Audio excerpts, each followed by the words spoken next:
publication qui est parue cet été dans le journal Nature Communications s'intéresse à une maladie cardiovasculaire particulière, donc une maladie du cœur particulière qui s'appelle l'infarctus du myocarde. On appelle ça plus communément la crise cardiaque.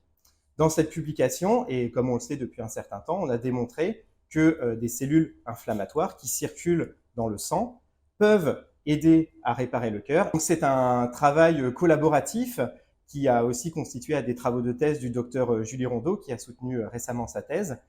et qui ont impliqué une collaboration avec des collaborateurs du CHU de Rouen et du service de cardiologie du CHU de Rouen, mais aussi des équipes internationales, notamment une équipe canadienne et une équipe basée aux Pays-Bas.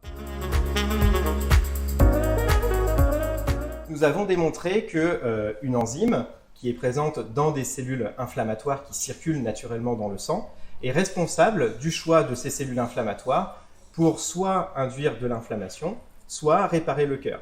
Et on a pu démontrer que, par la suite, la localisation de cette enzyme dans ces cellules était importante et qu'en utilisant une molécule pharmacologique qui va empêcher l'activité de cette enzyme, on était capable de les pousser à devenir des cellules réparatrices pour le cœur dans le cadre de notre maladie cardiaque, c'est-à-dire de l'infarctus du myocarde.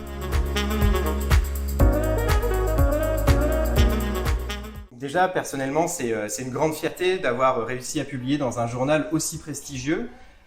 et d'un point de vue plus collectif, ça va apporter un rayonnement international et plus de visibilité pour notre unité et pour l'Université de Rouen. Aujourd'hui, on espère que cette molécule pourra être proposée dans un avenir à des patients afin d'être une stratégie thérapeutique innovante qui va cibler ces cellules inflammatoires, limiter les dégâts qui sont causés par la maladie et peut-être prévenir le développement de maladies cardiovasculaires qui sont consécutives à cette fameuse crise cardiaque.